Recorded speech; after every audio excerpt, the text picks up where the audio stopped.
So the first time I was with Michael, I said, we're going to have a conversation inside of a ritualistic space. And he was like, what? And I said, and now before we make love, we're going to do desires, fears, and boundaries. And we're going to have this conversation inside of this bubble. Inside of a sacred space, I'm going to tell you my desires. And you're going to tell me your desires. And we're going to actually risk saying things that we're afraid to say. And then we're going to say the fears that we have about it. And then we're going to say if we have any boundaries. And I had to say to him, know that boundaries could change. The boundaries are just for this session. And he said to me, okay. He was like, oh, we can have that. And we had that. And now we have that every single time. Every time. Because I'm not the same person I was 7.5 years ago. And he's not the same person he was 7.5 years ago. And each time we make love or want to be intimate, we're not the same person that we met. So we have to have that conversation on a continual basis.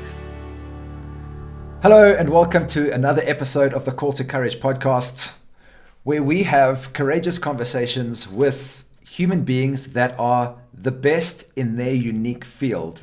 And my job as the host of the podcast is to ask the right questions in order to be able to pick out the gold from what it is that this person is an expert at, so that you can listen in and use these tools and strategies that they have been practicing and have been developing and teaching for many years in your own life to level up the areas of your life in which we're having these conversations. And my guest today is an expert in sex and relationship.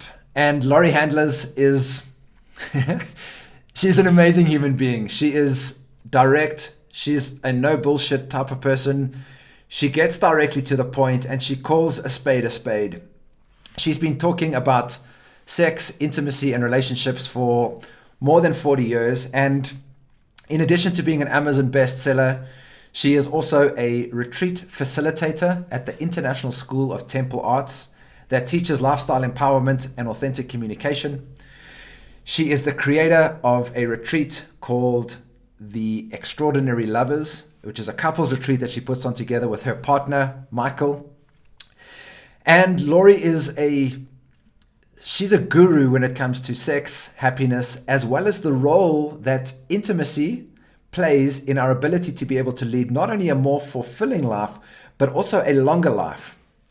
Laurie has taken a deep dive into life extension. And in this podcast, she's also going to share some of her tips as to what it is that she believes are at the foundation of us being able to live a more fulfilled and longer life. Relationships is something that I've been deep diving into over the last few years because I believe that we are in relationship to everything in our life. We have our relationships with partners, with family, with colleagues. We also have a relationship with money, with social media. We're in a relationship with our body. We're in a relationship with the world and our community. And I believe that once you understand the art of being able to successfully set up, navigate, get feedback, and course correct to refine your relationships, that skill can be used to level up all of the relationships that you have. Meaning, if you want to improve the relationship that you have with money, you can start to use some of the relationship tools that we're going to discuss in this podcast as a way to come into greater alignment and have a healthier relationship with money. And as a result, more money flow into your life. The same would be true with your relationship with your body and social media, etc. And so sticking with this relationship theme, I would also like to give you the opportunity to journey with me in a love and relationship masterclass that I created called the Soulmate Safari. This is the culmination of about 10 years of deep diving into recognizing where we fall short in our relationships. And I put together the three most important, I call them pillars, of what makes a relationship successful and where we don't have these pillars dialed into our relationships, where our relationships start to crumble and fall apart.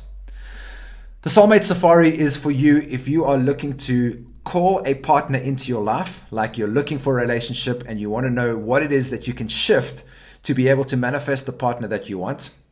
But it's also for you if you want to understand the tools and some of these strategies that will support the relationship that you already have. So if you're in a relationship that feels like it could use some support, the Soulmate Safari is for you.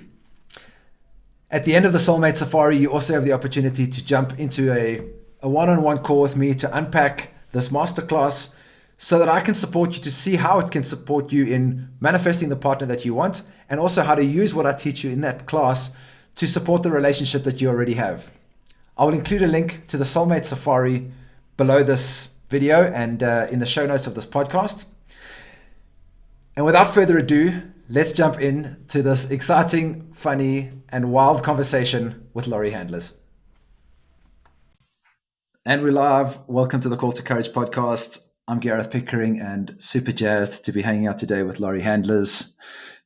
Welcome to the show, Laurie. Thank you so much. I waited for this for a long time. I'm really happy to be with you. Also because this is the first time we're meeting, like really face to face, even though we've had communications. So it's so It's been great a to long time just be coming. here.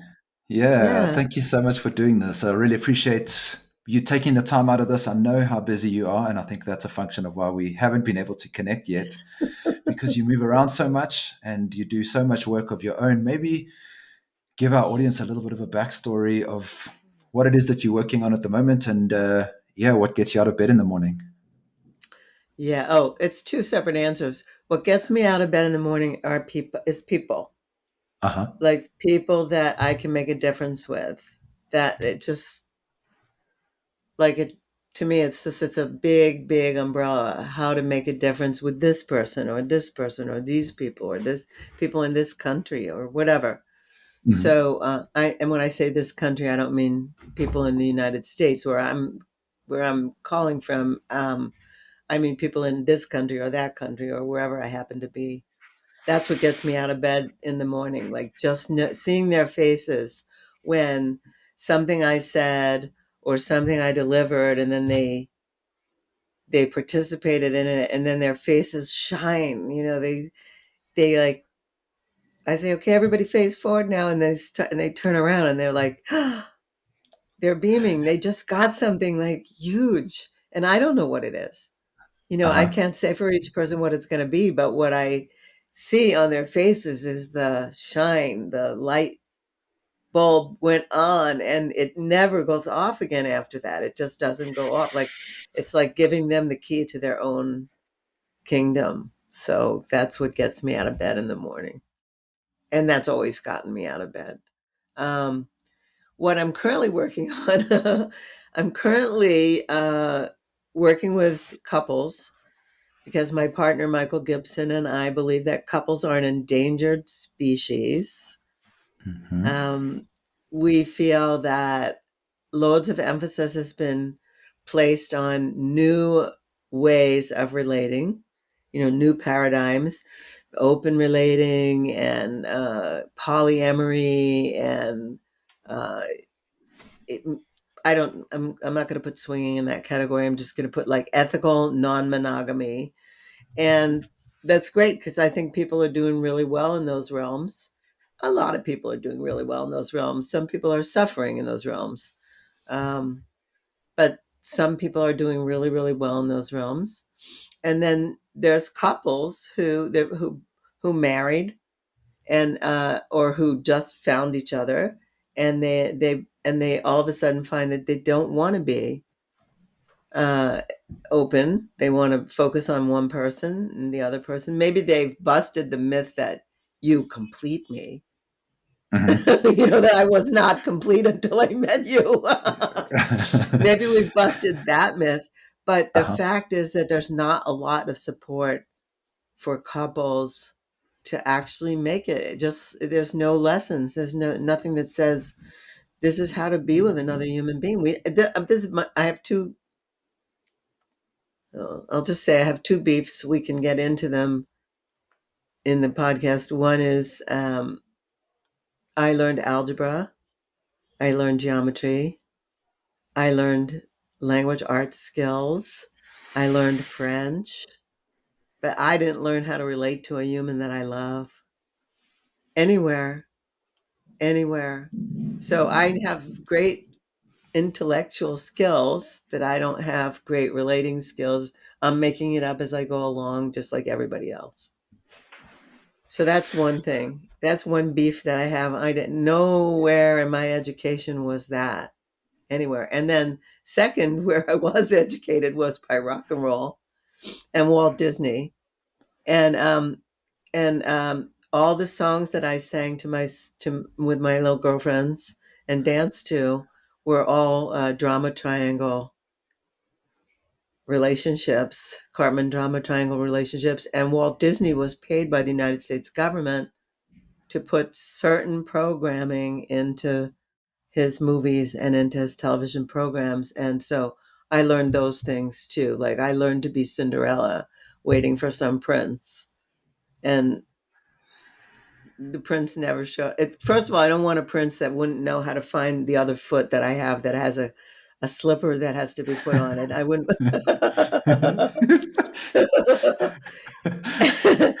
And say, like, if he's so dumb and he can't find the other foot with a shoe, I'm not interested in He's not him. the one. And second of all, yeah, that was just really bad programming for most people that I know. And most people that I know, it doesn't matter where they were educated, they have seen Walt Disney. They've been influenced by the Disney empire. So anyway, so that's like one thing I'm working on, like coupledom. And the other, Mhm. because I happen to be in a couple and I'm getting married for the first time in my life in my 70s. And like, Yep. I don't know anyone else who does that. Um, Uh-huh. and then the other thing I'm working on is a new book called Sex and Happiness. It Gets Better with Age. And that's to bust the myths about being over 50 and losing it all, because a number 50 happens to you. It happens to everyone unless they don't make it that far, and Right. they don't have to dry up and forget about life after that. Like there's a whole life after 50.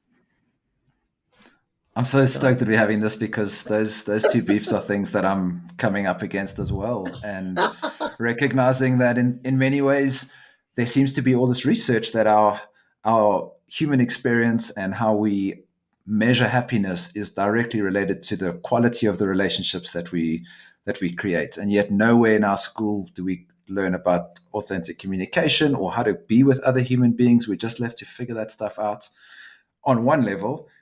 The sex conversation is another thing. It's like the reason that all of us are here, and the sex conversation inside most families and in the education system is like some biology, a penis goes into a vagina and a baby comes out, and that's all we're left with. And then the rest of it is just figuring it out in the dark, and it's so weird. So yeah, thank you so much for doing that work, and I feel like it's such a beautiful place to be. Why do you think couples are a dying breed? What's happening in our world that there's less and less monogamous couples? Or how do you said something about that? yeah, well, I think monogamy. I think it didn't work. I think it didn't. I think the dream, this Walt Disney dream of finding the Prince Charming and the Cinderella. I think that didn't work for most people, and I think what happened, because we don't have skills, and there's nothing to support it. You know, people get married, and their community is supposed to be hanging out there. Those are their support people, who are supposed to hold them to account. Literally, Mm-hmm. that's why there's a bridal party. There's people who are supposed to hold the two people to account and hold them to their Right. hearts and help them. And what I just it's crazy, but I just discovered this last week. Um, I was in a completely different class last week. I was participating in a class about content creation, creating content from my website and creating content for my social posts. Um, and though I was on a seminar, and a woman said, she kept saying, "Go deeper. Your client. Why does your client not come to you?" And I put, well, in couples usually it's the woman who wants to go. Men don't want to go so much. And then she said, "Go deeper.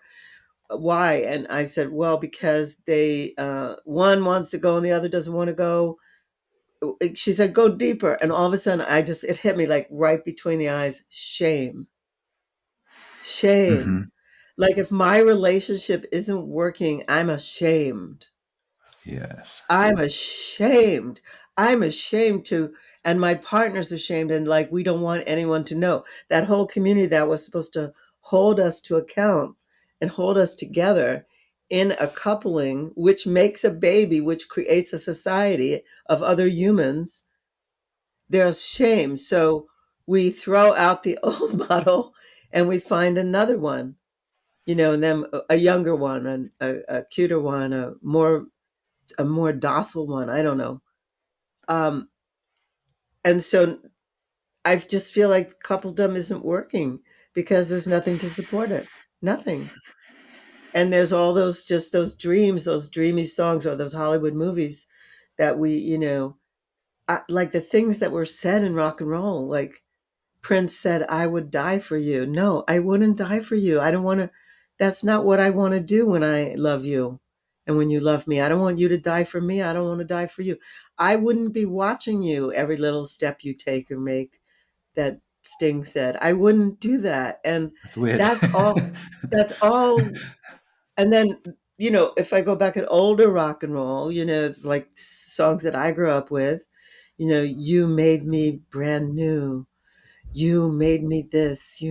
No, you didn't do any of that. What's real is that I'm a real human trying to relate to another real human, and there are bound to be conflicts.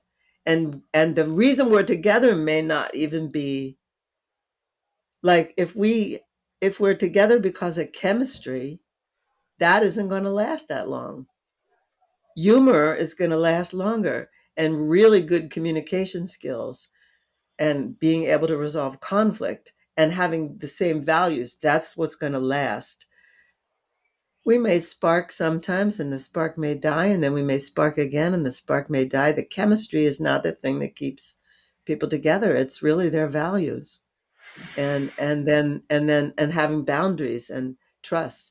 So blah blah blah, on and on. But that's why I think most people don't make it, because they see something pretty or something good looking, or and then and they see there's money potential and future potential, and like women and men have different motivations. But I think those things don't last because they didn't come together for the right reasons in the first place, and they didn't check it out with each other, and they didn't have anything to help them support it. And then shame, well, first there's resentment sets in when expectations aren't met. Then there's Hmm. resistance. Like, now I'm going to resist you because I resent you so much, and then I'm going to get revenge, and then it's over. Yeah. It's Yeah. over. There's also been, I think, in this generation, a sense of like, or said differently, the generations prior to when I was born, there was this sense of like wanting to make things work and fixing them if they were broken. And we live in a world where it's like more consumer and we've got a lot more options. And if something breaks, we simply throw it away and buy a new one. Like my parents would buy a lounge suite and be like, this is our lounge suite forever and our dining room table forever. They would make a decision like that. And I think they valued relationships in the same way. It's like, this is the thing that I'm doing for the long term and I'm going to stick with it. And just like I recover the lounge suite, I give my relationship another turn. And I think in a world with Tinder and consumer capitalism continually throwing things out, we've adopted the same sort of thinking around relationships, which is like, oh, this is too much hassle and the spark's gone. So I'll just fucking throw it away and start again with something else. But I think that's short lived because like you said, the spark isn't necessarily always going to be there. And you can never go deep with somebody if you don't continually keep working on that journey with them. And so yeah, I resonate with what you're saying there. I want to ask you, for those that might not even hear this, because I don't think a few years ago I would have resonated with it.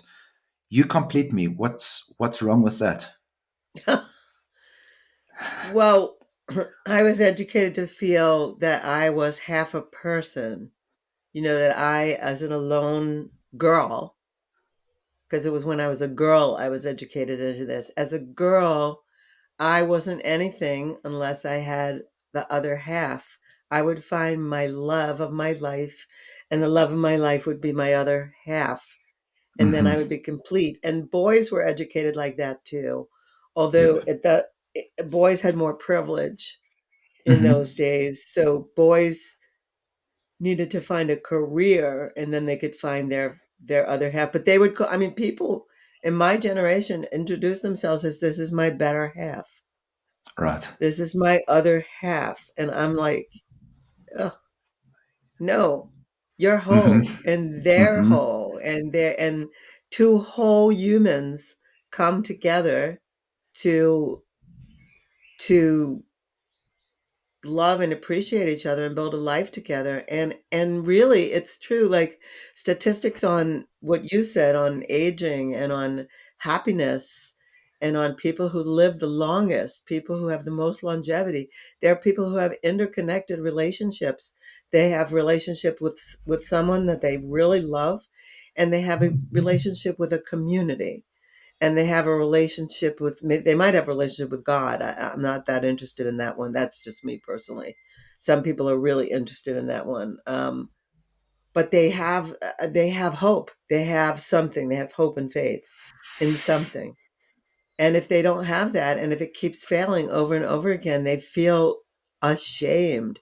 And shame wins. I mean, like disgust and shame win. Like all the self doubt things. It I used to think it took 10 good things to, I don't know, I had the very simplistic, early in my psychology life, I had a very simplistic framework for negative thoughts, negative self talk, and positive self talk. And I thought it would take 10 positive self talk things or self pleasure or self awareness rituals to erase one negative. And it's, I now know it's something like thousands. It takes Wow. thousands because negative programming is so, because of the reptilian brain and the fear, the fight or flight, fear of danger, and being burned on a fire, like putting your hand on the flame or whatever. It takes maybe 1,000. I didn't get burned this time. I didn't get burned this time. I didn't get burned this To time. To reprogram that part. Yeah, Yeah. to erase one. Oh, I put my hand on a flame and I got burned, or I put my hand in the socket and I got a shock. Yeah, it takes loads. It takes loads, much more than in my simplistic way of thinking, and back in those days, that would take to reprogram something. And I don't know that it gets reprogrammed. It just gets displaced. It gets displaced. Someone really has to go to town on that, like dig it out of the shadows and go like, where do I doubt myself? Where do I think I'm not worth shit? And that's, I have to I have to just go to town on that. I got to transform that. So how do you coach people that look at their past relationships as failures? Someone who's like divorced for the second time or feels like they've continually failed in their ability to manifest and maintain partnership.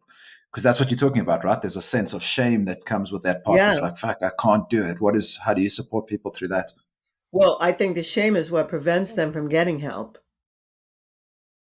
So I just need to say that to you. Like, once they're with me, I got plenty to say and do, and plenty of things to share with them. It's getting them to this. It's getting them to the sign up page. To recognize that they want to be guided on it. Yeah, exactly. I think it's harder. I think it's really, and I'll give you an example. Like you're working with men now. Like I'll just, because you said this, I'm targeting you. Um, Go. when I first met Michael, he was doing something called just add skill for men. Well, what happened was the first time we ever made love, I was like blown away. I was like, I was speechless. It's okay for me to curse on you, to use I would scatological encourage language. it. No, don't Okay, go. I said to him, first of all, I said to him, "You fucked me like you meant it," Yes. and he said, "I did mean it," and I said, "Wait, where did you learn how to touch a woman? And he said, I Googled it. Wow.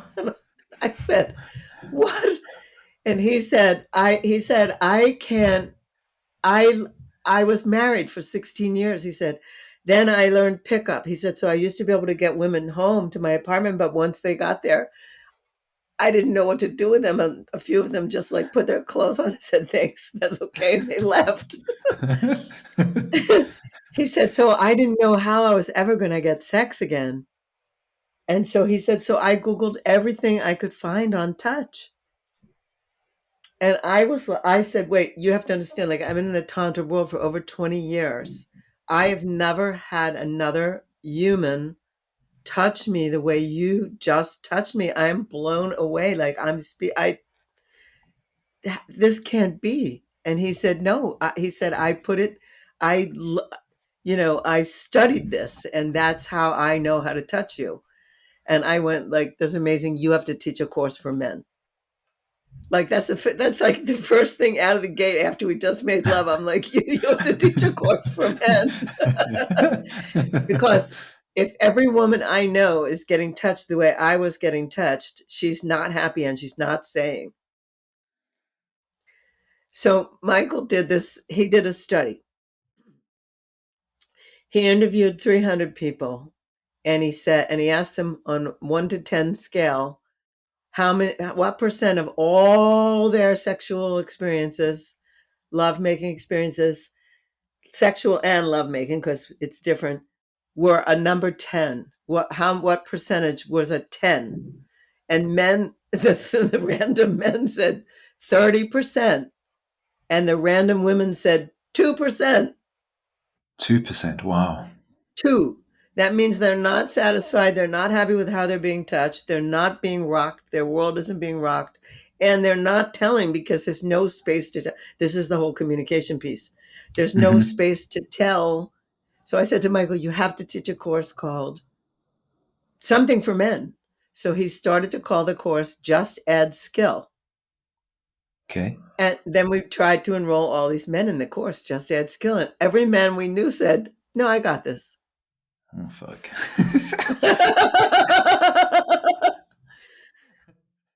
So what do you do with that?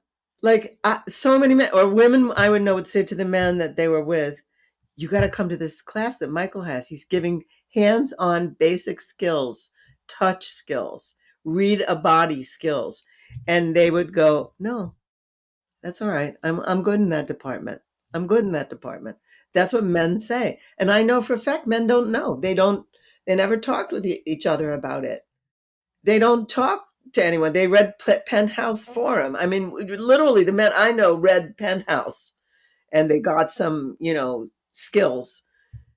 Or they saw porn, and porn is not the same set. Porn is entertainment, it is not education. So, anyway, so it was an uphill struggle. We couldn't get too many men into that course. And how is that going now? I mean, is there We're not a doing more of it. an awakening? Oh, No, really? now we're teaching it. Now we teach a couples course called Extraordinary Lovers. And Yes. that course, he teaches those skills. And then men are like, well, why don't you teach the same skills for men? And so I do a thing of touching men, but it's not the same because maybe it is the same. I don't know. Maybe men. I don't think men have the same need or requirement. I think the gender. I am talking to binary people right now. I'm not talking to non-binary people. I'm talking to mostly binary people. Um, and I'm making that caveat because this is not prejudice against non-binary people. This is just to say when women and men are relating to each other, I think their expectations are different. I think what they need is different. For example, here's a cosmic joke. Men can be excited and want to be touched directly on their penis within the first 5 minutes of sight and contact a person, of a target, of somebody they want to be with. Women they take 20 to 40 minutes to actually turn on. So that's a cosmic joke. That's like how who knew that? Who would ever figure that out from the back seat of a car?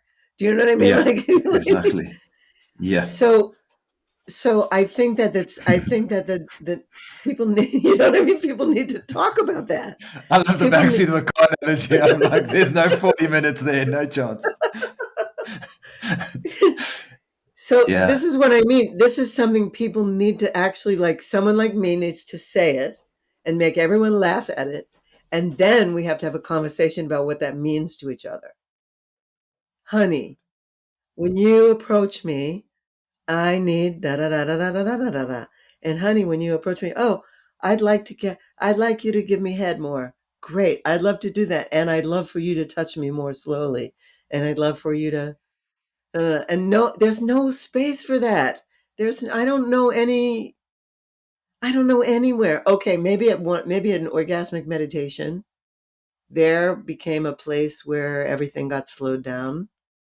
But even I don't know too many places where anyone's having this conversation that you and I are having. And I see it all as laughable and sad.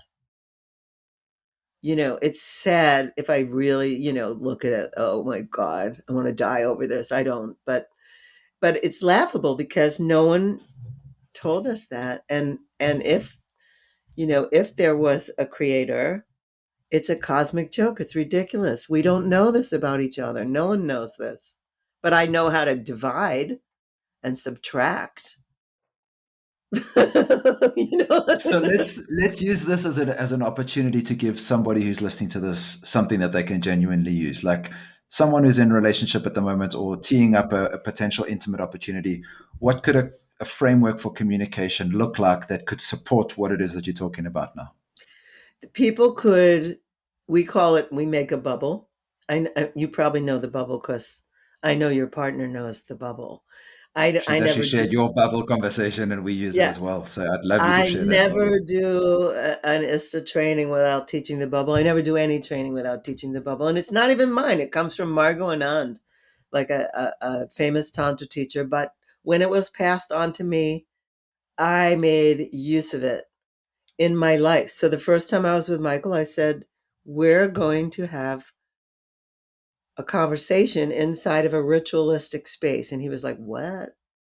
And I said, we're going to make a bubble. And he said to me, oh, what? I said, we're going to make a bubble. And just humor me. We're going to make a bubble. We made a bubble. And I said, and now before we make love, we're going to do desires, fears, and boundaries, which I'm sure you know that too. And we're going to have this conversation inside of this bubble, inside of a sacred space. I'm going to tell you my desires, and you're going to tell me your desires. And we're going to actually risk saying things that we're afraid to say. And then we're going to say the fears that we have about it. And then we're going to say if we have any boundaries. And I had to say to him, know that boundaries could change. The boundaries are just for this session, just for tonight, just for now. And he said to me, okay. He was like, oh, we can have that. And we had that. And now we have that every single time, every time, every time, because I'm not the same person I was 7.5 years ago. And he's not the same person he was 7.5 years ago. And each time we make love or want to be intimate, we're not the same person that we met. So we have to have that conversation on a continual basis. Just because I liked something last week doesn't mean I want to do that right now. And I'm not on any cycles anymore. I mean, I'm in my 70s, but women who are on their cycles, their bodies are different at a different day every day of the month. Every minute of the day. Exactly. So Right. to have this conversation and to be allowed, it's like this this bubble and this conversation gives permission for people to say the unsayable. Like, I was never allowed to say in my life what I wanted sexually, because if I said that I wanted something sexually, it alluded to the fact that I was a slut, that I had more experience than possibly the guy. and that he right away would think something of me if I had a need, a sexual need, or a want or a desire. So this ritual takes away the stigma of being ashamed or slutty about anything, and two people can say so in that first bubble I said to Michael, I want somebody near home. I have other lovers in the world, but I want somebody near home who I can come home to and count on, and you live very close to me, and if it turned out that that was you, like that, it could be a miracle. It could be wonderful. I didn't even know that was going to come out of my mouth. And he looked at me when it was his turn and he said, I want what you said. And my heart almost jumped out of my body. Like I was like, what? He said that back to me? Mm-hmm. And that started a values conversation, which led to here we still are. I Like love this. years. I love this framework so much because it does so many things. That first of all, for me, it creates a space of safety. Like where we know where the boundaries are. We know what doesn't feel like a yes for us, and those boundaries could be very specific. Like I want you to use protection, or I don't want you to touch me here, or whatever those things are. And it creates a really safe space for both partners to be there. For me as a man, having this conversation, and I wish I had learned this shit in school, just like we opened this podcast Yeah. with, it takes us out of our head and there's no guesswork about what to do. It's not like, does this person want penetration? Because most of my intimate connections up until I learned about this stuff was like, there's a sense that something's on here. We can feel the energy moving between us. And then we get into the bedroom and then it's like, okay, she's taking her clothes off. And then we're just sort of winging it. And I'm sort of going by feel. But most of it is like fucking guesswork. And it's immature in a way because there's no adult dialogue about what's unfolding in front of us. If we were about to start a business or even go for dinner, we would have a conversation about it. We're about to make love, and most of us are just guessing our way through this.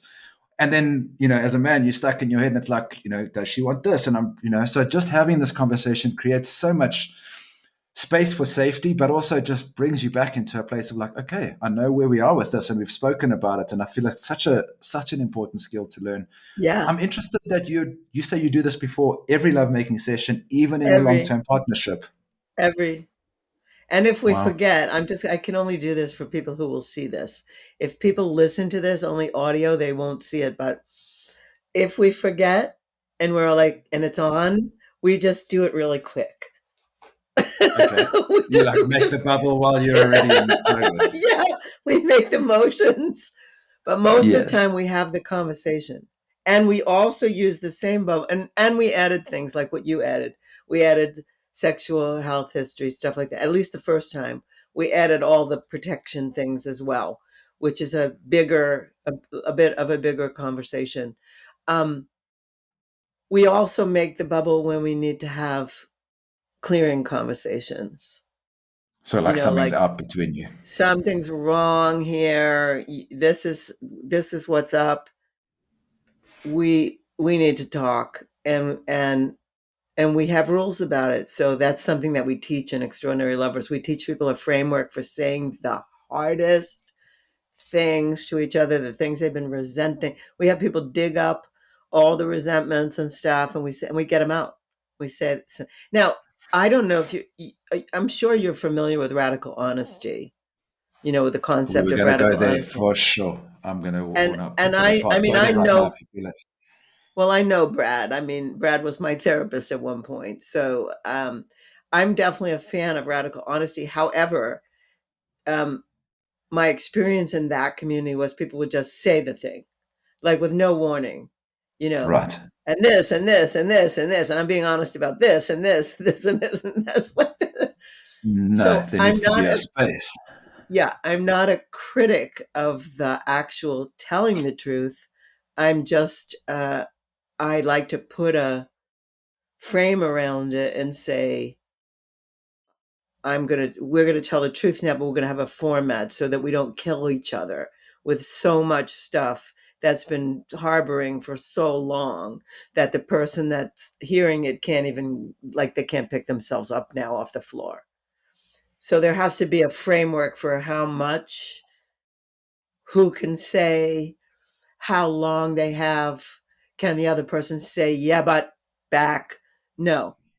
So Michael and I have whole frameworks that we teach couples in which to have these conversations where no one is dead. At the end of the conversation, like they're Yeah. actually they return to love.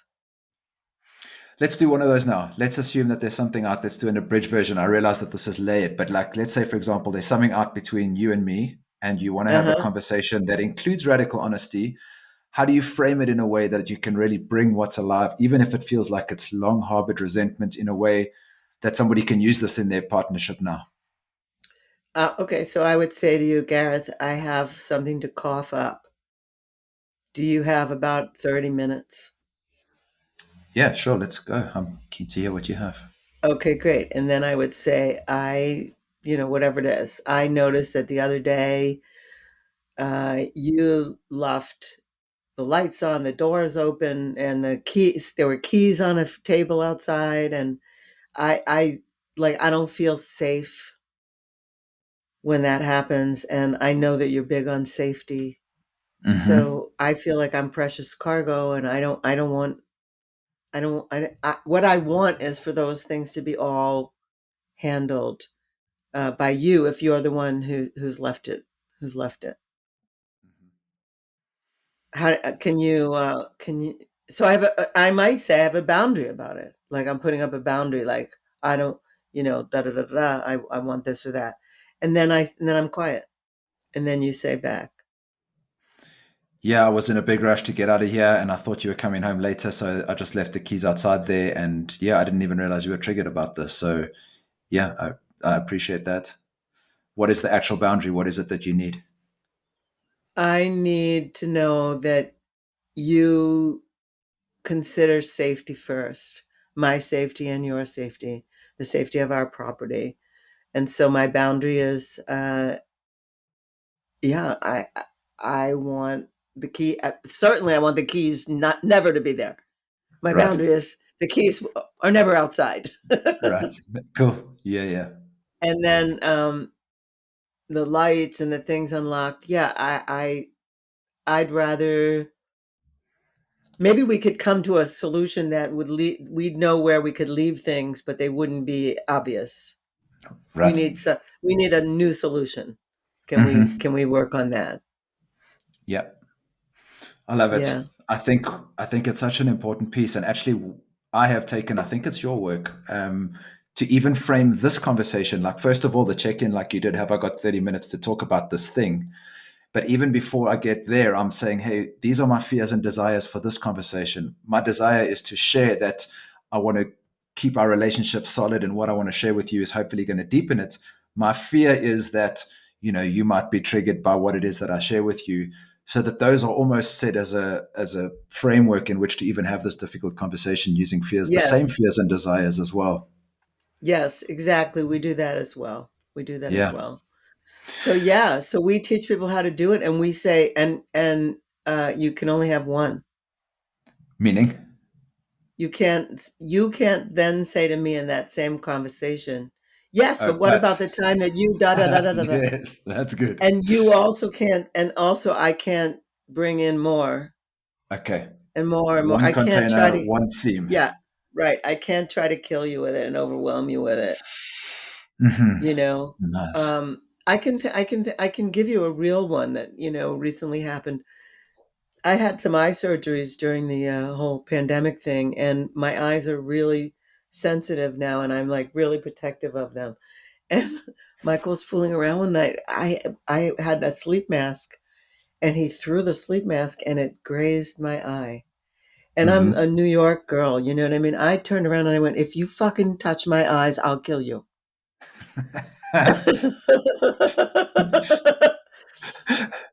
I mean, that was like, I don't know where that came from. That just came from the streets. You know what I mean? That came from like,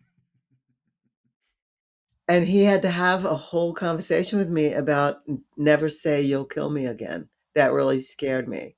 Please never, ever say that to me again. And I was like, You're kidding, right? I mean, that was like such a New York thing to say. What I didn't really mean, and he said, never say that to me again. Never.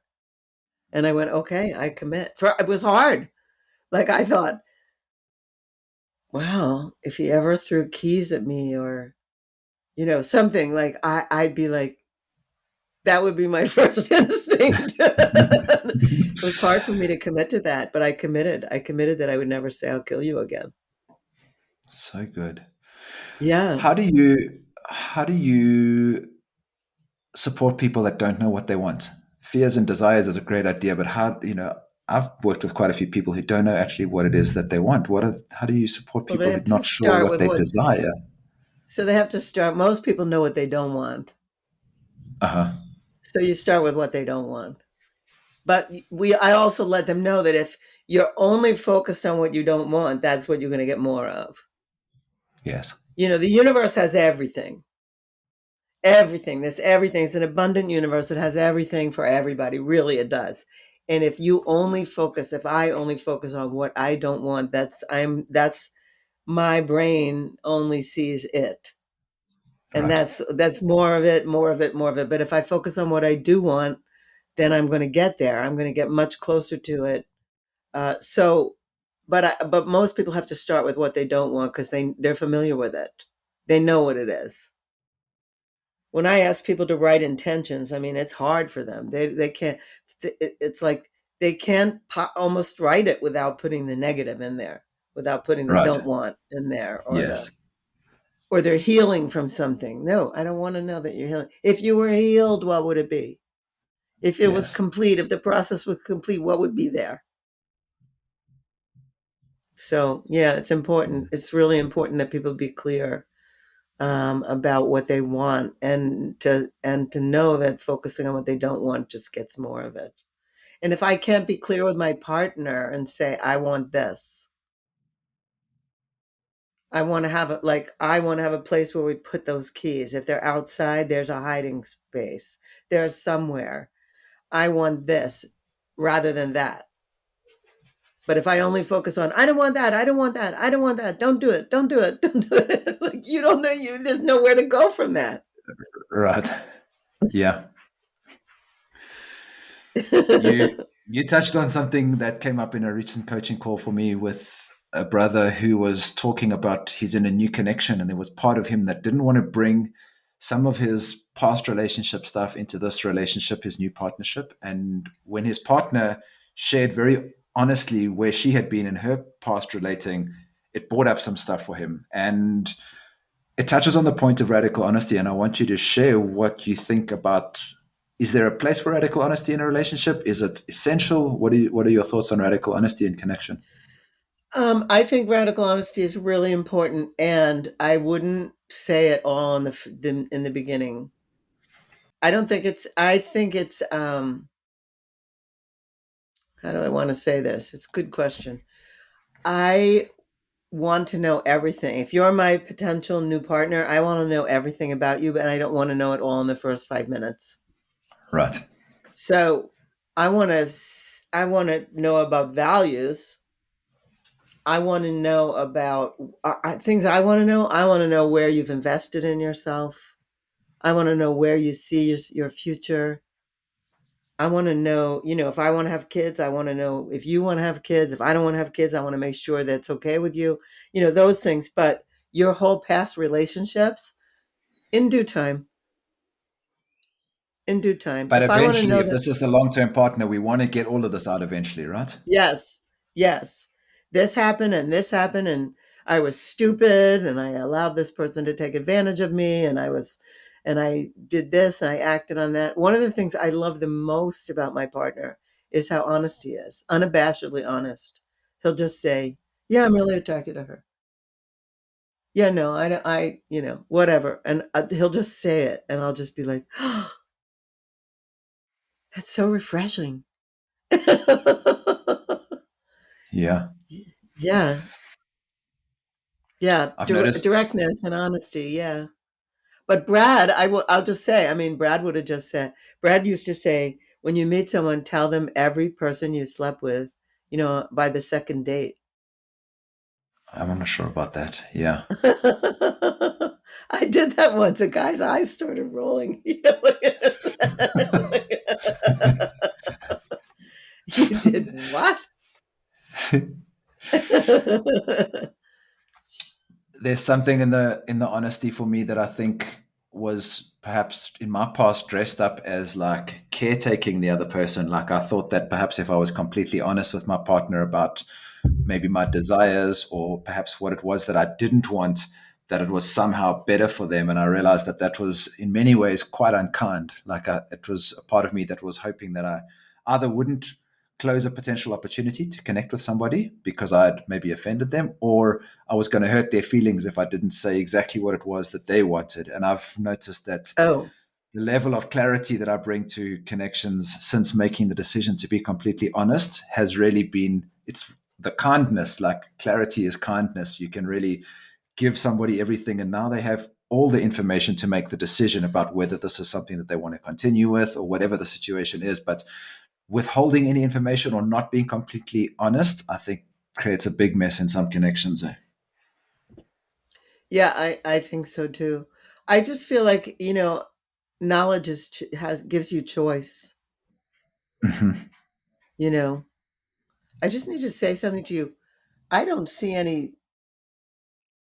um audio Re- things going. It's good. It's Yeah. happening on my side. I can see you and I can hear Okay. you. Okay, So great. yeah, all good. I was concerned before we go any further and then you go, "Damn, this We was didn't such a capture it. good No, one it's and we good. did."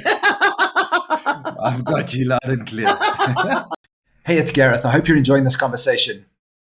The original definition of courage means from the heart. And I believe that we can have more courage in our lives by speaking from the heart.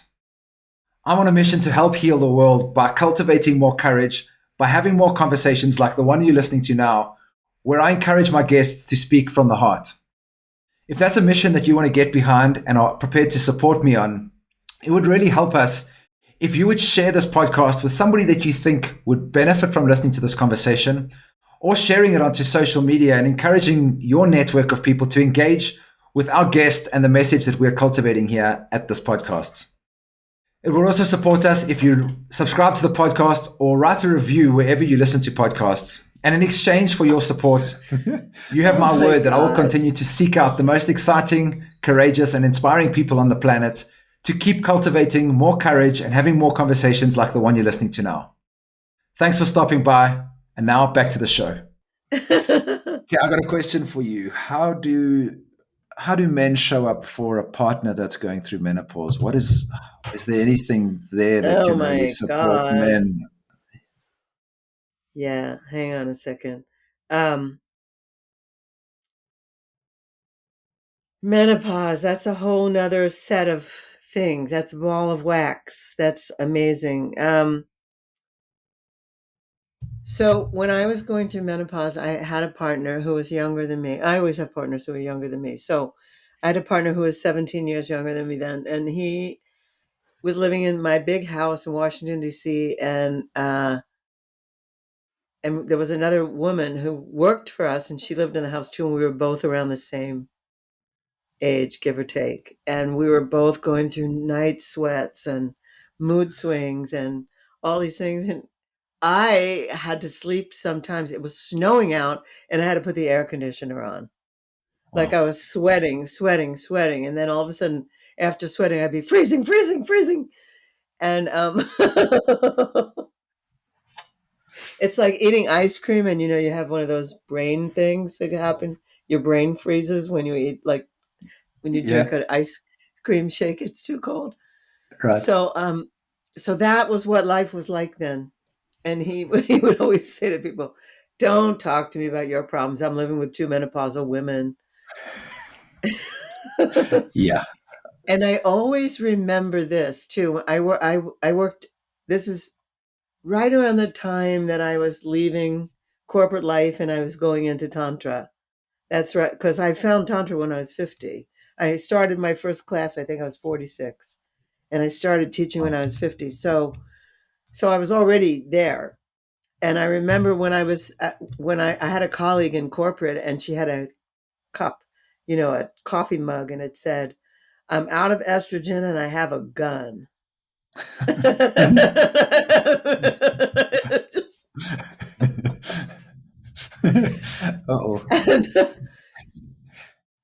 yeah, it's kind of like that. So for a partner, for someone relating to someone going through menopause, I feel like they have to have loads of patience, and they also need to ask questions and see if there's any way that they can be helpful.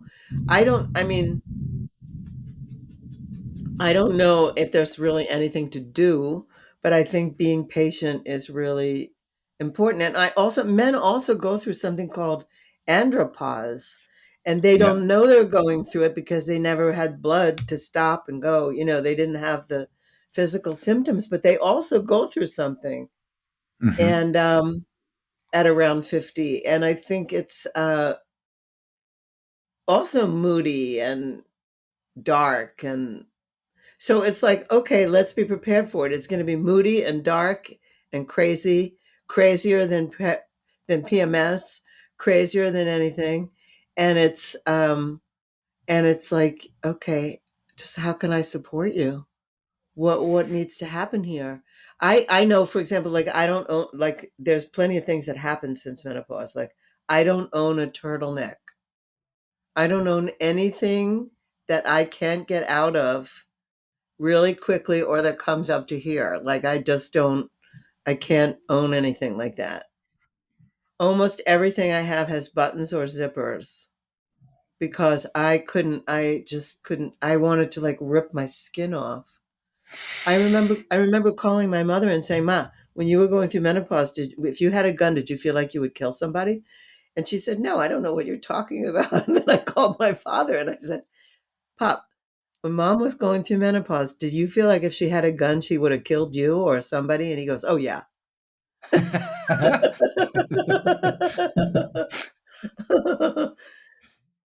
I make a joke out of that now, but I mean, at the time that I asked her, I really felt like I could kill. I felt like I just didn't know what was surging through me. It was crazy. I didn't fly on airplanes for a few years because I was afraid I was going to have to jump off. Like claustrophobia or something. Yeah, like just like, oh, and like sweating and pounding. And I know a woman who left a car in the middle of a traffic jam. She just like got Just out. wow. Wow. It's probably one of the craziest times, and I don't know. I take hormone replacement therapy now. And they didn't have this. They didn't have bioidentical HRT when I was going through it, or probably I would have done it earlier. I didn't start taking this till I was 60. Okay. So I, And have I you was noticed the already, difference? yeah, oh yeah. I sleep great. I'm very, it takes a lot to make me moody. A Okay. lot. I'm like very even keeled. I'm pretty nonchalant. And I don't think I was like that then. So what's the other side of this? What are women the other side of menopause like? What can we look forward to having sat with this Oh patient my and God. that's it? Great sex. Yeah. No pregnancies.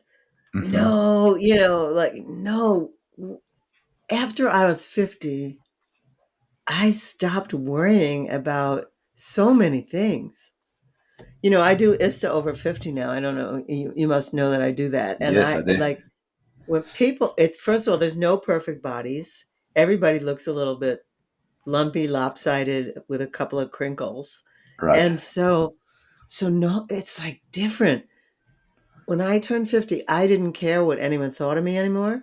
I didn't worry Hmm. about what I was saying. I didn't worry about what they would think, whoever they were. I didn't care if they didn't like me, love me, appreciate me. And so they like me, love me, appreciate me more because I'm more authentic. Um, I just stopped worrying about these things.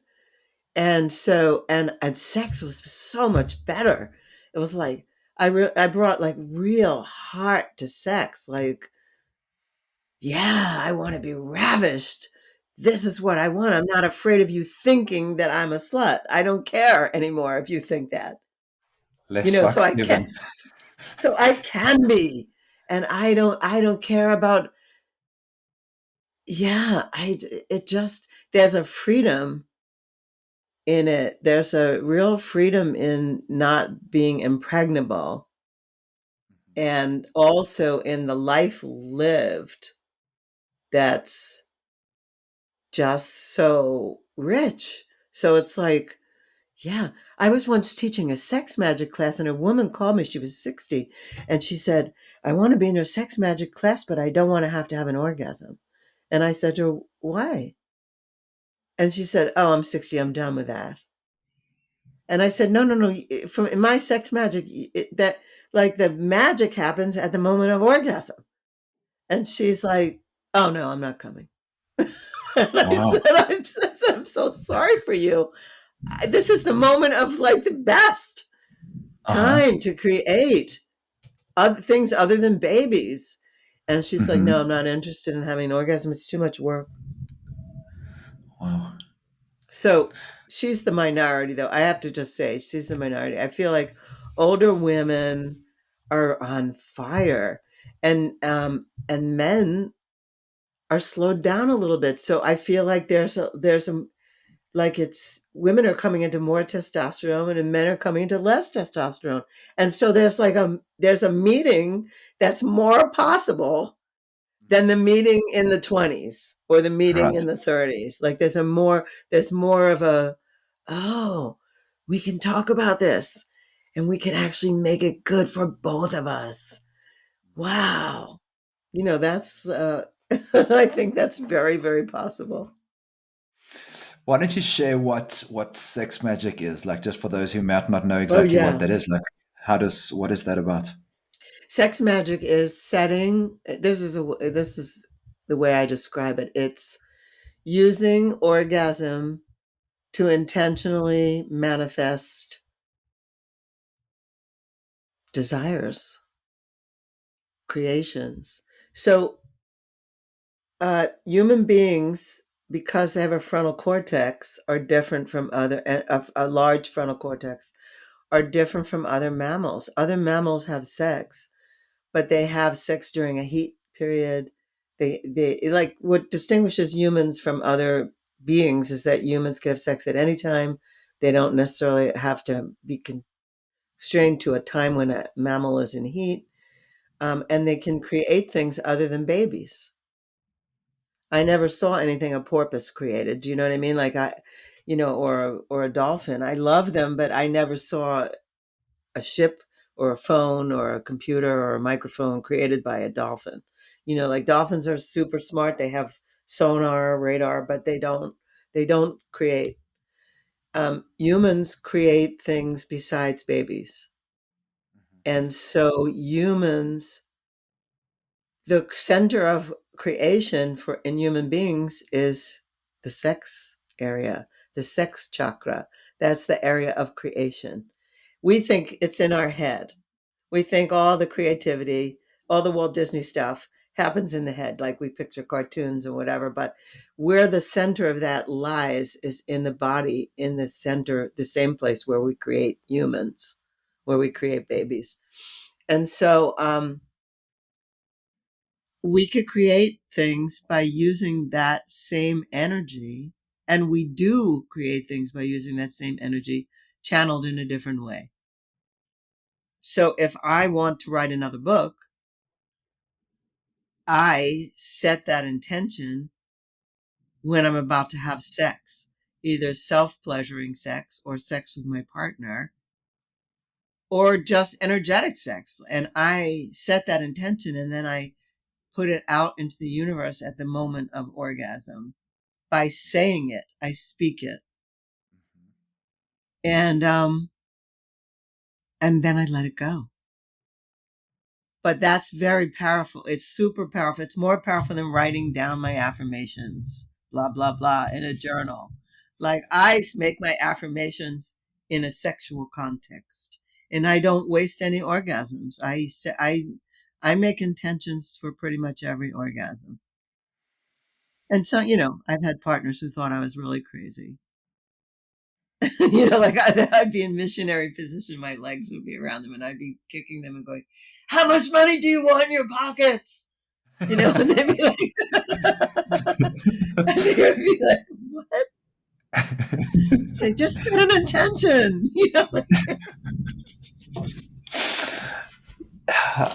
I've done some pretty crazy things in my life, and that's one of them. I really love that. And I love that. I mean, for me, it's also bringing sacredness back to our desires, like recognizing that what it is that we want is sacred. We're allowed to want things, and those things could sound like money or a new apartment or writing a book.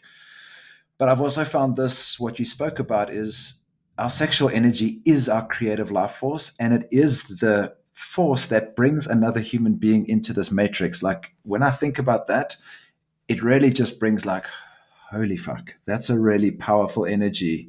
And I've actually supported quite a few men to recognize that when you say waste an orgasm, I use the same term. But if you use that orgasm while you're mindlessly watching porn or running fantasies about stuff that you don't actually want to bring into your life, you're actually allocating your most powerful life force to something unwanted. And for most of us, porn leaves us feeling shameful if it's not used really intentionally. And just recognizing that, fuck, this is like a strong waste of our most precious life force if we don't use it very intentionally to manifest the things that we want. It's like a strong wake up call to be like, okay, fuck. My self pleasuring should be a gift to myself and hold the intention for the things that I want to call into my life in a really, really powerful way. And so, yeah, I Yes, love that you're doing this work. Eh? yes, yes, yes, yes. Do you know about my bell? You must know about my Uh, bell. I Here, I'm don't. going to ring the bell. I'm just going to ring. I'm just ringing the bell for that because that's, I travel the world with a bell. I Yeah. ring a bell when people say things that are so profound that I just want to anchor it. So you Thank got you. the bell for that, what you said. It was so good. Thank you. It's like Pavlov's dog. I've done something good. Yeah, I just ring the bell because sometimes the bell says more than I could say to somebody. So yeah, creative life force. And let me tell you what Michael taught me. He knows this statistic. It's 40 quadrillion to one. And actually now it might be more since vaccination and whatever. Um, Before the pandemic, and I'm just saying everything about it with tongue in cheek because I'm not going to go totally into my feelings and thoughts about that. But before that time, it was 40 quadrillion to one that a person would be born from a sperm fertilizing an egg. Like Right. actually 40 quadrillion to one. That means that you, Gareth, are a miracle. And I, Laurie, am a miracle. Like it's 40 quadrillion to one that our parents would have had a successful launch. Mhm. Now I'm hearing terrible statistics lately. So that's why I gave the preamble saying like I don't know. And I'm like I don't even know what that serum thing has done to pregnancies. But Michael and I were talking about the other night, and we said maybe it's 90 quadrillion to one now instead of 400. Sorry, 400 quadrillion. So maybe it's 900 quadrillion. That means that everyone who's actually living, walking, breathing on the earth is a miracle because most sperms don't fertilize eggs. Most eggs don't get fertilized. Most things like that don't even happen. Mhm. So then that the miracle happens and there's a child. I don't have any of those myself, but I know that it's a miracle. I just know that it's a miracle. And no one can, scientists can't even really tell you what happens. Like they know a sperm fertilizes an egg and they know 9 months later there's a child, but they don't know anything else. And they don't know anything about raising that child. They don't know anything about anything. That you actually grow up and you're a functioning human is also amazing because schools don't quite do it, which is how we started this show. Um, so it's amazing. And that people would treat their lives casually, that people would treat each other casually, that people would take each other for granted, that people wouldn't know how to really return to love. That's the travesty of all of this. that we are not educated to be human to each other, you know. So that's why I wake up every single morning, because I am not Yeah. done.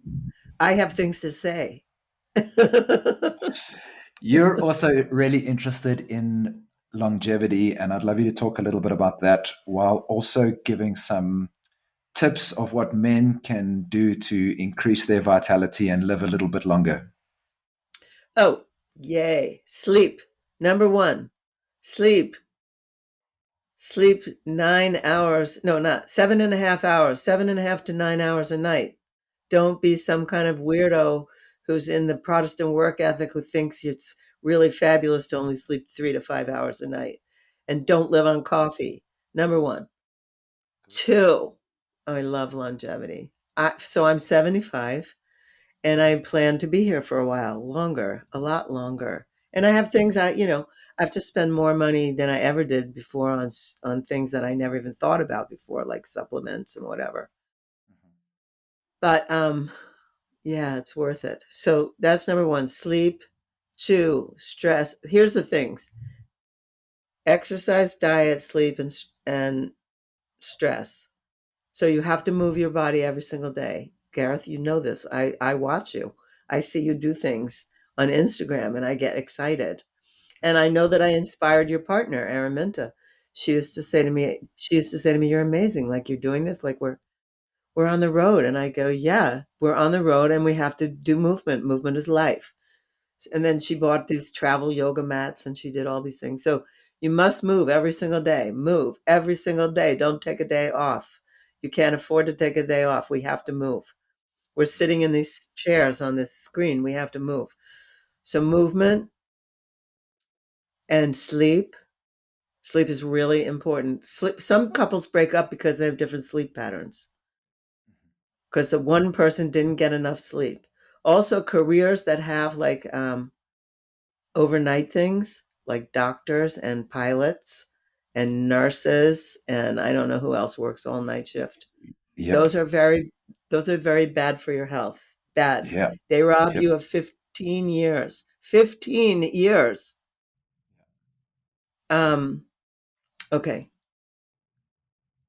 Stress. Stress, reducing stress is really important. Really important. So whatever it takes to reduce stress. Meditation, emotional release, exercise, Self pleasure. um, self pleasure. Thank you, thank you, thank you. I rang the bell again. Um, I love that, Bill. things that reduce stress.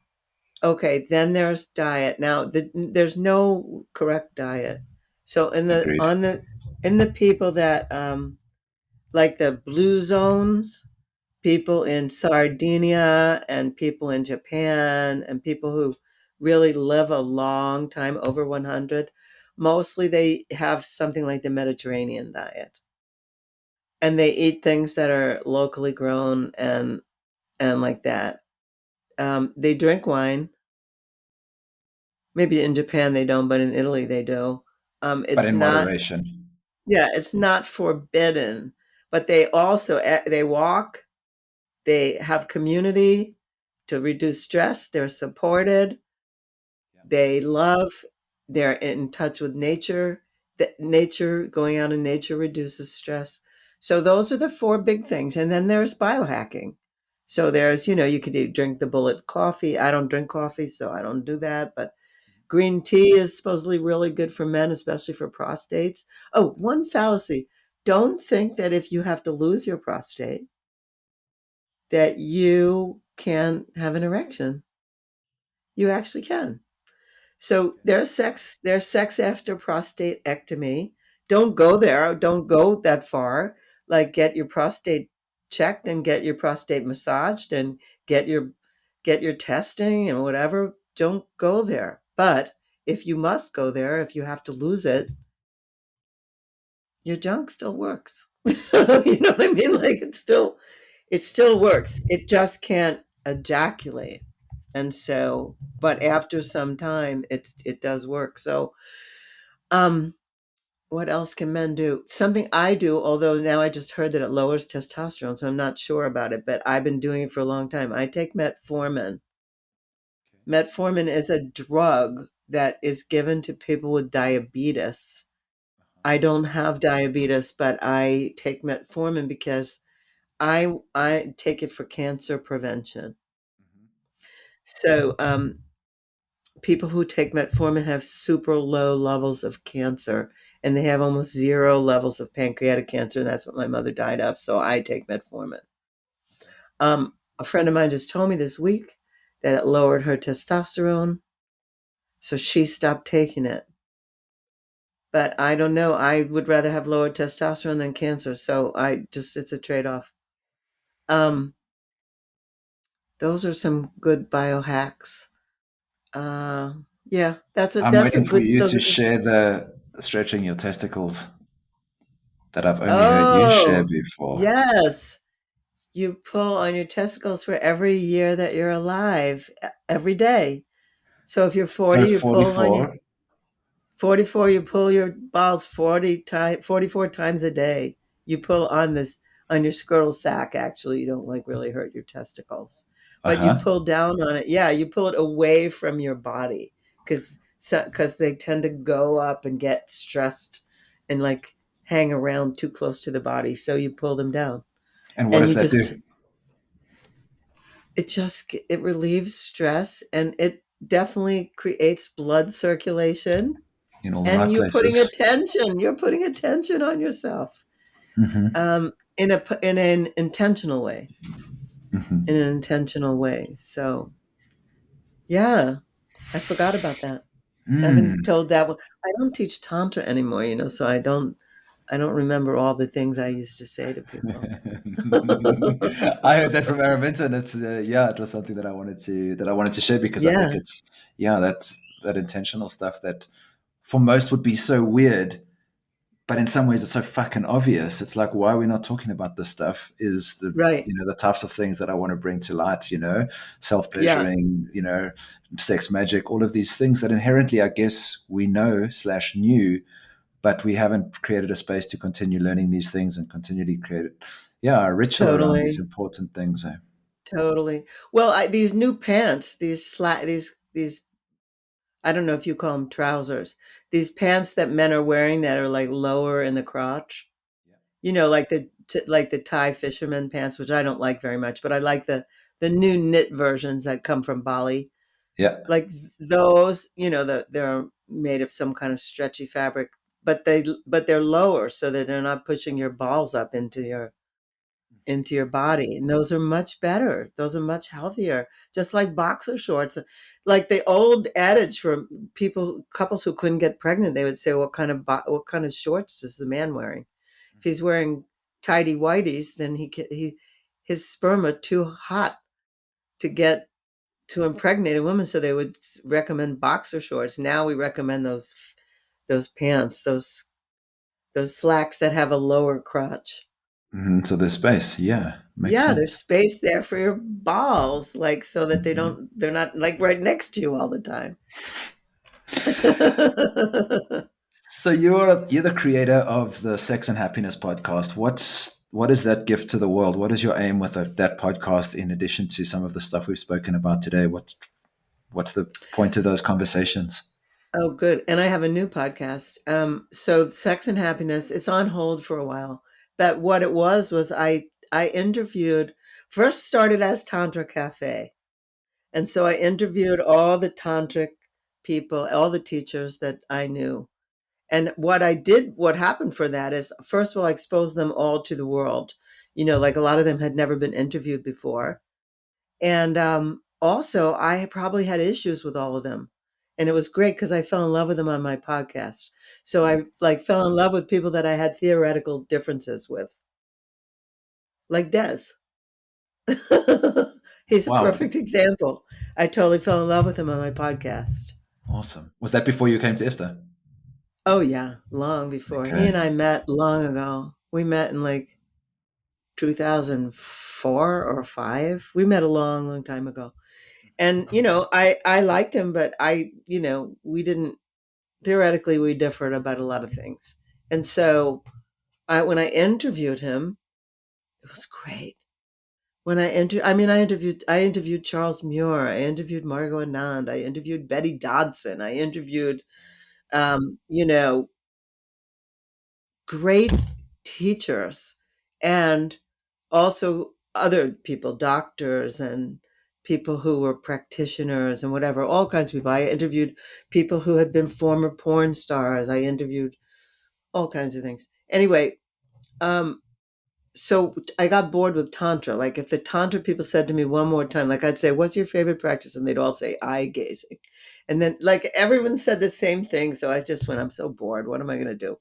So my station owner at the time said, change the name of the thing to Sex and Happiness. He said, and then open it up to more creativity, like more subjects. So I opened it up, and then I started interviewing all these different kinds of people. Anyone who had anything to do with something sexual that was a contribution, I interviewed them. And then Michael and I started to when I met Michael, we started doing this thing called Extraordinary Lovers TV, and we also took over sex. And I got tired of interviewing people. 15 years of interviewing people is a long stint with interviewing people. So so then he and I would just riff on a subject like boundaries. So that's what it contributes. It contributes, it's on hold right now because we're forming this portal inside my website. It's called Laurie Handlers Inner Circle, and it's got all my whole body of work of like my whole legacy of everything I've ever created, which includes films, podcasts, being on other people's podcasts, the whole thing. But also, I just want to say, besides, I want to say, everybody go to Inner Circle. Go to my Inner Circle, join it, and you can get years and years worth of teachings and different things that I've produced. But also, I just produced a new podcast, and I can't tell you what the former name was because they want to sue me. So I'll just say it's close to what this is. So it's called Power Suits and Pillow Talk. Okay. So if you consider where you would wear the power suits, and you consider where the pillow talk would be taking place, it would have been the this to the this. But now it's power suits and pillow talk.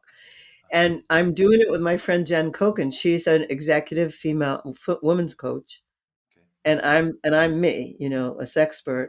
And together we talk about how hard it is for powerful women to learn how to be in surrender if they want to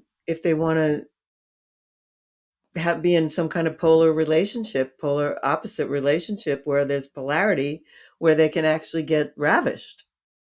Because if you're an type personality and you're the alpha woman all day long and you're giving orders, it's really hard to just put that down in the bedroom. And be somebody else and so be in the feminine polarity. Yeah. Exactly. So that's what that podcast is about. It's going pretty well. So beautiful. So good. I want to finish with a couple of things. One of them is your Yeah. conversation around intimacy past 50. I know that's the theme of your book, but I'd love to create a space for anybody that's listening to this that might be, at that stage of their life and perhaps thinking that intimacy is something that sort of tapers off towards the late 40s, early 50s. And you Yeah. don't believe It that. So share I something don't that. believe that. I'm an example of someone who's living that. I met the love of my life when I was 67. So if I gave up when I was 50, that would be ridiculous. Like ridiculous. Like I met him when I was 67. Who even expected he was coming? I didn't care. It's just like he showed up. Um I I feel like 50, just what I said earlier, 50 I didn't care anymore about certain social constraints, so then my whole life opened up in a different way. So I don't think people should lose faith. I don't think people should get depressed about it. I don't think they should go on Tinder. Like, I don't think Tinder is their spot. You know what I mean? I don't think Tinder's a place for over 50 people. There must be something else. But I think there's, um, I think there's so much hope for them, and I think there's so much knowledge that they have about themselves that they couldn't. At 20, they were too self-conscious. At 30, they were too self-conscious. They were too worried about everybody else. And so I feel it's a great time to meet people. And if you don't know where to, I mean, I don't have the one thing that you could check off the list and say, okay, go here and you'll meet. I can say it is to over 50, they'll meet, Right. and I'm doing, as many of them as I possibly can. There's not that many facilitators over 50, so I have to do it. I have to work with who I have. Right. But much more fun. Hmm. I mean, just much more fun, much more different issues. Different issue. The kids are now grown or almost grown. They're out of the house. Like, what do you want to do with your life? Yeah. It's a whole new way to be. And so I have all hope and encouragement for people over 50, and they can contact me privately if they have, specific questions about it. I don't know what to say generally except stop it. Stop feeling bad for yourself. And by the book. Yeah. Yeah. Do something new. Let me just tell you, in the book, I have 7 new laws. In my first book, I had 10 laws for Right. intimacy. And that was really self intimacy. In this book, I have 6 new laws and 1 same law. So I have 6 new ones, which are things like shake things up, do new things, break your routines, um, try, say new things to yourself, risk, all kinds of stuff. And then I have the same one, which is boundaries. Boundaries is the same in both books. Right. Although boundaries when you're younger is different from boundaries when you're older. Boundaries when you're younger is about more like sexuality, like don't do this, I have this boundary. I'm learning how to say I don't want to do this, I don't want to do this, but I'll do this. In When you're older, you have to have boundaries around people trying to take advantage of you, not sexually, but financially and Okay. time wise. Like if you're a grandparent and your kids have, you have grandchildren and your children are always trying to give you the grandchildren to watch them all the time. Like, no, I have a boundary. No, I don't want that. I'm going out. Yes. you know. So Yes. it's different. Boundaries are different. But Mm. yeah. Okay. So that's where I'll stop with that one. But there's a lot of things I cover in the new laws. Hmm. Yeah. I'm so grateful that you are doing this work, and yeah, that you got this opportunity to hang out. It's been so epic. I would actually like to, on the record, invite you and Michael to come to something that Mint and I are co-creating in South Africa next year, which is a couples retreat called Soulmate Safari. And if October next year is in your world, we're going to go to South Africa. And yeah, I'm sure you have gifts that you'd be able to share. And if it feels like it's in your flow, I know your calendar is probably full between now and It's 2027. I know it. how busy you are. Well, in October, I'm just making plans to be possibly in Israel, which isn't that far away. Like No, let's just say I'm in that part of the world. So that time zone. I'll send you the yeah. details, and it's also this first opportunity for me to mention this on our podcast because I haven't actually even launched it yet. But when Mint and I were like, who would we want to co-create a couples retreat with? You and Michael came up for sure because of the relationship that Wow. you guys have. And yeah, at some point in our future, doing extraordinary lovers with you guys is definitely on our sort of to-do list or bucket list Great. of trainings to do. Great. Thank you. That is so wonderful. I feel like, oh. Yeah. So where can people connect with you if they want to learn more about you, learn more about your books and the inner circle? Yeah, they can go to lauriehandlers.com. That's it. And I'll spell my name just in case someone's not looking. Laurie, hand, HANDLERS. It has to have that S on the end. LaurieHandlers.com. And also they can go to Amazon. If they want to, they can pre-order the book. Amazon had a snafu, but hopefully it'll be settled by the time people hear this, and they can pre-order it, and it'll be, you know, out in print in December, but it would really help me to rise to the bestseller charts ahead of time. Awesome. So good. And we'll Thank include you. those links as well in the show notes. So, Laurie, so great to hang out with you. I can't wait till I get to meet you in person. Thanks, And Gareth. thanks for making the time. I know how busy you are and for sharing your magic on this platform. Thank you. This was great. I loved every second of it together. I especially loved laughing with you. Thank you. Appreciate it. Thank you. So much love. Okay. Ciao. Ciao.